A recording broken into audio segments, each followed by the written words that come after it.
Hi all, welcome to football arena. Neymar junior ഇന്ന് കളിക്കളത്തിലേക്ക് തിരിച്ചെത്തി. 45 മിനിറ്റ് കളിച്ച് നെയ്മർ ഒരു അസിസ്റ്റ് സ്വന്തമാക്കി. മികച്ച പ്രകടനമാണ് അദ്ദേഹം സാന്റോസിന് വേണ്ടി നടത്തിയിട്ടുള്ളത്. ഇനിയുള്ള കുറച്ച് മത്സരങ്ങൾ നെയ്മറെ സംബന്ധിച്ചിടത്തോളം വളരെ നിർണായകമായ മത്സരങ്ങളാണ്. അതായത് പരിക്കേൽക്കാതെ നല്ല രൂപത്തിലുള്ള പ്രകടനം പുറത്തെടുക്കണം. എന്നാൽ മാത്രമാണ് ബ്രസീലിയൻ ദേശീയ ടീമിൻ്റെ സ്ക്വാഡിലേക്ക് ഇടം നേടാൻ നെയ്മർ ജൂനിയർക്ക് സാധിക്കുകയുള്ളൂ. ഇനിയുള്ള മത്സരങ്ങളിൽ നല്ല പ്രകടനം അദ്ദേഹത്തിൻ്റെ ഭാഗത്തു നിന്ന് നിർബന്ധമാണ്. ഏതായാലും ഇതേക്കുറിച്ച് സാന്റോസിന്റെ പരിശീലകനായ വോയ്വോദ ഇപ്പോൾ സംസാരിച്ചിട്ടുണ്ട്. അതായത് ബ്രസീലിയൻ ദേശീയ ടീമിന് ഇപ്പോൾ നെയ്മർ ജൂനിയറെ ആവശ്യമുണ്ട് എന്നാണ് സാന്റോസിന്റെ പരിശീലകൻ പറഞ്ഞിട്ടുള്ളത്.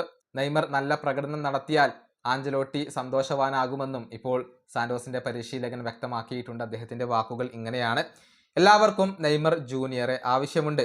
സാന്റോസിനും ബ്രസീലിയൻ ദേശീയ ടീമിനുമൊക്കെ നെയ്മർ ജൂനിയറെ ആവശ്യമുണ്ട്.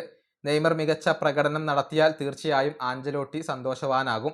കാര്യങ്ങൾ നല്ല രീതിയിൽ മുന്നോട്ട് പോകും എന്നാണ് ഞാൻ പ്രതീക്ഷിക്കുന്നത്. നെയ്മർ ഒരു വേൾഡ് ക്ലാസ് താരമാണ്. ഇപ്പോഴും നല്ല അംബീഷൻ ഉള്ള താരമാണ് നെയ്മർ ജൂനിയർ. ഇതാണ് സാന്റോസിന്റെ പരിശീലകൻ വ്യക്തമാക്കിയിട്ടുള്ളത്. അതായത് ആഞ്ചലോട്ടിക്കും ബ്രസീലിയൻ ദേശീയ ടീമിനും നെയ്മർ ജൂനിയറെ ആവശ്യമുണ്ട് എന്ന ഒരു നിലപാടാണ് ഇദ്ദേഹത്തിൻ്റെത്. പക്ഷേ ആഞ്ചലോട്ടി തൻ്റെ നിലപാടിൽ നിന്നും ഇപ്പോഴും പിന്മാറിയിട്ടില്ല എന്നാണ് അറിയാൻ സാധിക്കുന്നത്.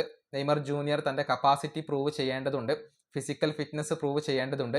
എന്നാൽ മാത്രമാണ് അദ്ദേഹത്തെ ബ്രസീലിയൻ ദേശീയ ടീമിൽ ഉൾപ്പെടുത്തുകയുള്ളൂ എന്ന ഒരു നിലപാടിൽ തന്നെയാണ് ഇപ്പോഴും ആഞ്ചലോട്ടി ഉള്ളത്. ഈ വീഡിയോ അവസാനിപ്പിക്കുന്നു. അടുത്തൊരു വീണ്ടും കാണാം.